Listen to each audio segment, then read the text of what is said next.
Does anybody on this godforsaken app read a single book that isn't just straight up porn? Y'all are addicts. There is a constant pattern of people on BookTok saying like, oh, I won't read a book if it's not spicy. If you can't read a book if it's not spicy, you have a problem. I've said it before and I'll say it again. Publish more non-spicy books. Can romance please just be romance without spice? It's all corn. That's all they're reading. Sorry, didn't mean to jump scare you there. Hello, I'm Jerry and welcome back to my channel. Today I'm going to be discussing, oh hey Otto. Today I'm going to be discussing, things that are book related, but something that I've been seeing all over my BookTok feed. Oh hi. Hello, I guess I got a special guest today.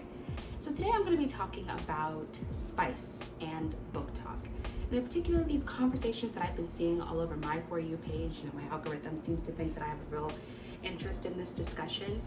And I'm going to be talking about spice and BookTok and erotica novels and the history of them, but also where it got us to today on BookTok. If you don't know me, my name is Jerry, and this channel just talks about anything that I want to talk about. And lately, my hyperfixation has been books. Is that right? No. So let's start off.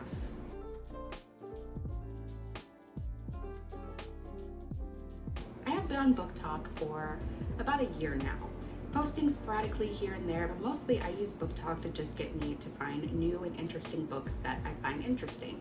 When I first got onto BookTok, I was mostly recommended books by Colleen Hoover or Hannah Grace or Sarah J. Maas. And then over time, I think the algorithm kind of started to figure out what kinds of books that I'd be into. So then I was kind of recommended other things as I got more and more into BookTok. Like I said, I've been into BookTok for about a year. So what is spice?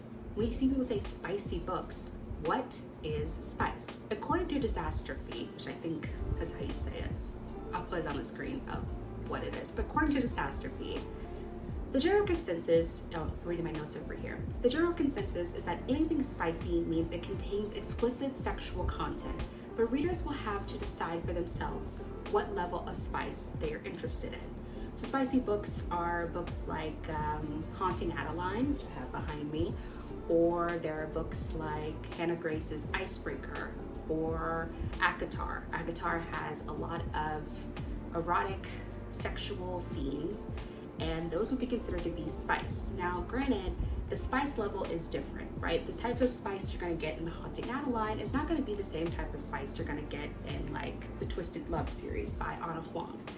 Or the type of spice you're going to get in dark romance will be a lot different than what you're going to get in your regular cartoon covered romance. Those are the sort of the spice level. A book like dark romance would be a high spice level compared to another book like, say, Emily Henry's Happy Place, which does have a sex scene, but the book is in itself isn't considered spicy. It's like one chili pepper of spicy because the book itself does not focus heavily on sex. These books on BookTok are mostly made by women and femme-presenting people. They are discussing certain spicy scenes, as well as some of the ways in which some characters are quote-unquote talking dirty to each other. That's sort of how spice is portrayed on BookTok. The audience for these kinds of books usually are women and femme-presenting people. But over time, there has been this conversation on BookTok more and more about spice. And in particular, these conversations have been swirling around the BookTok community for a while, especially during what happened over the summer with a certain type of big creator, which we'll get into later. But now people are talking about how BookTok is influencing the book creator space as well as the publishing industry, and how books that contain quote-unquote spice or erotic material is affecting the actual BookTok space and the publishing industry as a whole. So in this video, I want to discuss these conversations and maybe take my own take on it. So let's start with chapter 1, the history of erotic novels. So one thing that I found through my research that I thought was pretty interesting is how erotic novels were first started and written by men for men. Of course, this was before the time of the internet. This was before the time of pornography, magazines, and so a lot of erotic material was actually written by men for men. In the 20th century, the subgenre of fiction, which first developed in the 19th century, started to become more popular after the First World War. Women were starting to have more of a say, starting to have more autonomy over their bodies, or at least starting to have the idea of having autonomy over their own bodies. Some of those books, those early, more popular erotic novels, which had been around for a while in poetry and short stories, some of the most popular actual full novels would be Desert of the Heart, 1964 lesbian pulp fiction novel, and Emmanuel by Emmanuel Person. Like I said, these books were on the rise when women were starting to have more autonomy over their own bodies and sexuality. That's sort of a history of erotic novels. They were first started by men for men, and then over time got taken over by women, writing stories that center women. These stories were able to express sexuality, express desires like BDSM, domination, things like that. That was sort of the first exploration into these novels. So why are these books so popular? In particular, why are they so popular on BookTok? In my opinion, erotic novels, smut, spicy books, they're a way to express sexuality safely, or at least a way to express and fantasize female sexuality. And has risen since the dawn of publishing in conjunction with feminist movements. These books center women's pleasure. According to the Los Angeles Review of Books, if erotica is written by women, if it explores the depths of unintelligible fantasies, it helps us think through the pleasures, fears, and anxieties inherent in sex and power. It is doing feminist work. Some people have even said that dark romance books have helped them heal. They've helped them get through certain sexual traumas or traumas that they may have faced in the past. Some people may write off these books as just being depictions of sexual assault or very deep, dark, disturbing things. But really, these books are healing for some people. Some people have been through some really hard trauma. And they've also been a way for people to explore their own sexuality. Some books, people have been able to explore certain kinks and desires that they may have that they may not feel comfortable doing with another person, or go out and doing and finding another person to do these things with. It also can be a time of discovering new things that you like, discovering things that you may be into. For me, as somebody who reads spice or smut books, I have to say that what got me interested was looking at some of these books and seeing a book that people say is super spicy is going to blend with an actual plot. And I'd say that most of these books, I've read most of them behind me, and some of these books are considered to be very spicy on BookTok. In particular, books like Crossed by Emily McIntyre is considered to be a very spicy book. It's dark romance. And this book is about almost 400 pages, 382 pages. And this book has a really interesting plot, as well as the spice in it. It's almost like the spice isn't just used as pornography material. It's used as sort of a combination and a crescendo of a relationship that you have seen build throughout this entire book. It's not just 380 something pages of just pure smut. It's filled with a plot where two characters that you really feel have a connection or really have some sort of love for one another coming together and finally being together in a sexual way. I think some people may think that these books are just nothing but sex throughout, which would be incorrect. And in particular, I think a lot of those comments really come from people who, I'm gonna be honest, probably don't even read these kinds of books. So, moving on to the next chapter. Let's talk about spice movement and how there's been some drawbacks and some heavy criticism of spice books in particular recently. So I think a part of what you're talking about in BookTok, some of the conversations about spice or quote unquote, is it spicy? The comment that people will put underneath certain people talking about books. When people say, is it spicy? They're saying, is there sexual things in the book? Is there erotica? Are there those types of things in the book? I mean, there's a difference between erotica and closed door scenes. Or a closed door type of book will not give you any sort of beyond you just like guessing these two characters are going to be intimate compared to Spice, we're getting a full detail of these two characters being intimate. And in particular, people were putting comments like, is it spicy, underneath people talking about YA books. YA books who have a wide age range of people all the way from 18 to probably 13 or 14, maybe even 12. So people are asking, is it spicy, underneath the books that are made for teenagers and books that depict teenagers as well. So essentially you're asking, is this book spicy, underneath a book about teenagers for teenagers? And that also brought a very bad rap to the Spice movement on BookTok. There's also the comment of, is it spicy, underneath certain genres or certain books that have nothing to do with romance, and people feeling like you are only asking these types of questions because you want to see erotic material in these kinds of books. And that's sort of also a problem with the Spice on BookTok. There's also a problem with grown women putting comments underneath certain men's on BookToks videos where they're just showing off them on a motorcycle or them working out or doing whatever, and women are putting in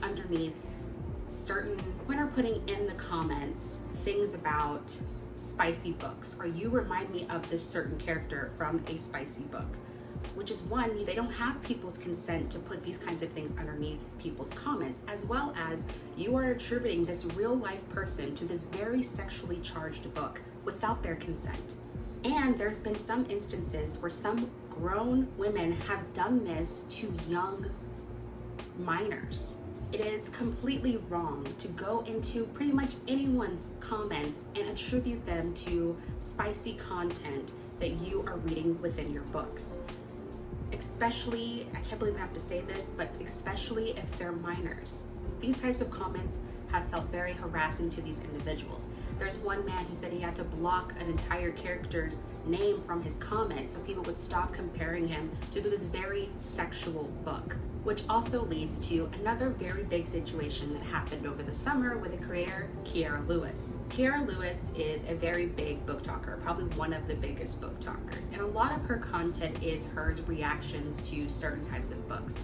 Most of her reactions are very overdramatic. She does cartwheels, she screams, she cries, and a lot of her reactions are to spicy books. She's also a pretty controversial book talker in the sense that she deemed herself the queen of BookTok, which definitely made some people upset. But also, people have accused her of not actually reading these books and just reacting to them. They've accused her of not reading diversely by only reading books by very big, white, popular authors. And the biggest thing that gets people really upset when it comes to Kiara Lewis is her sexualizing an entire hockey team, in particular one hockey player. Kiara Lewis made several videos where she attributed the book Pucking Around to a hockey player or a hockey team. And in particular, she made multiple videos talking about how cute and hot certain hockey players were.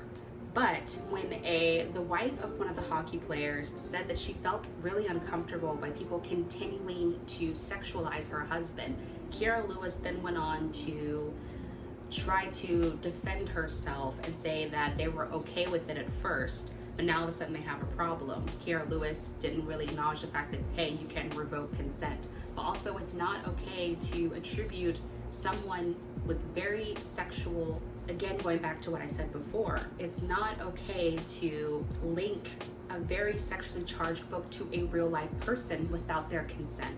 And sure, the hockey team also played into it to a certain extent, but then once they revoked consent, that was when Kiara should have stopped, but she didn't. And those videos are actually still up to this day.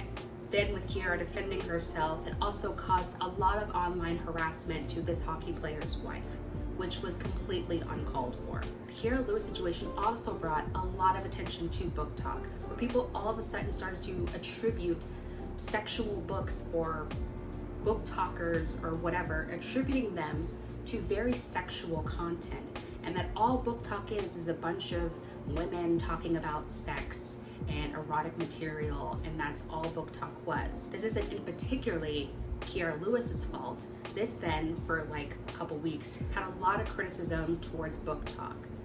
A lot of people who I follow on TikTok who talk nothing about books, now all of a sudden we're making videos telling people that there is a porn addiction problem within the BookTok community. These examples that I just said left a very bad taste in people's mouth when it comes to BookTok, and particularly spicy BookTok, and women talking about spicy books.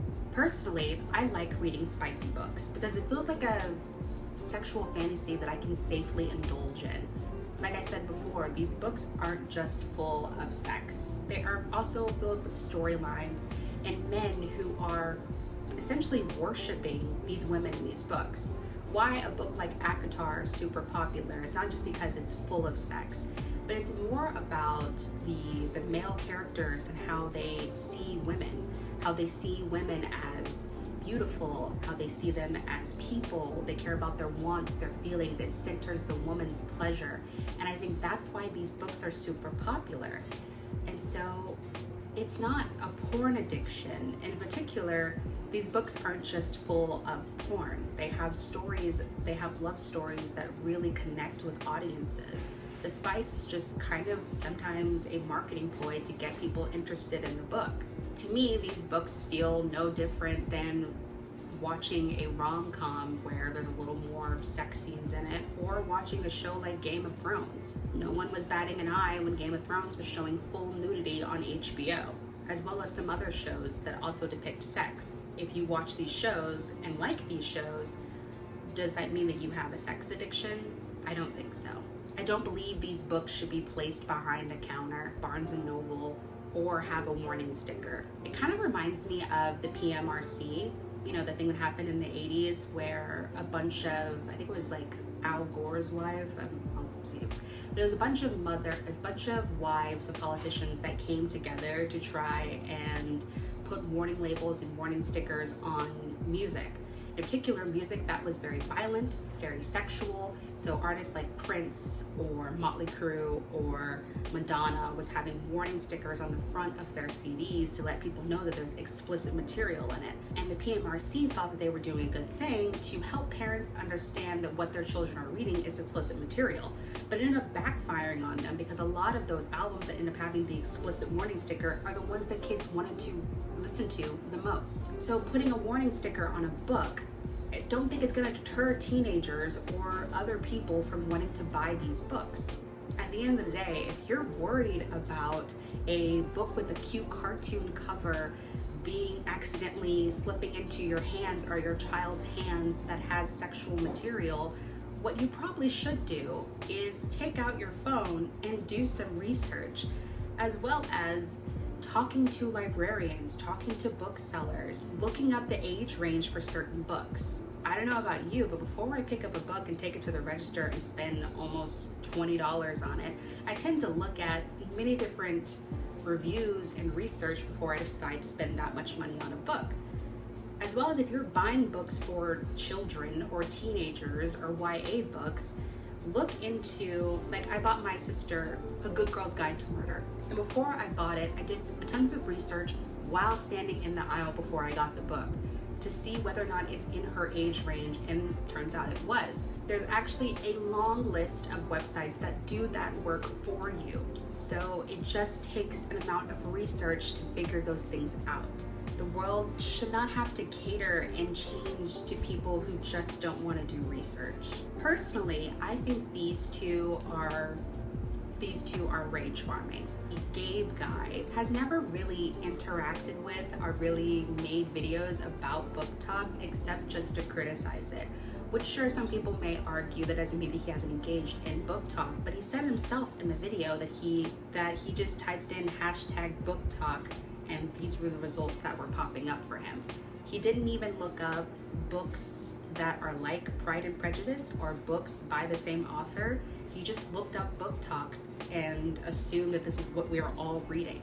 Which if you are on BookTok, you would know that there's so many different facets of BookTok that aren't just centered around spice. There's horror BookTok, there's black BookTok, right? There's BookTok that centers marginalized voices. There's BookToks where they talk only about biographies. He didn't even do the work and then decided that it was his duty to judge other people. As well as, you can also tell that he is not really engaging with this discussion. He said that a book like It Ends With Us by Colleen Hoover was super spicy. As somebody who has read that book, there's only 2 sex scenes within that book, and that book isn't even really centered on sex. It's a book about abuse.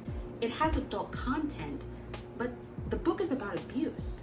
You can tell that he's just not really engaging with any in this discussion, or really engaging in what's happening in BookTok. He's just going with limited knowledge and choosing to judge women in particular that mostly are the ones talking about spicy BookTok and what they choose to read. I think that this woman, I also think, is engaging in rage farming in the sense that she's been making books on BookTok for a very long time. I scrolled back on her TikTok, and she's been making videos on BookTok for a while. She knows how to find books that aren't spicy, as well as her account. She talks about no spicy books, which is perfectly fine.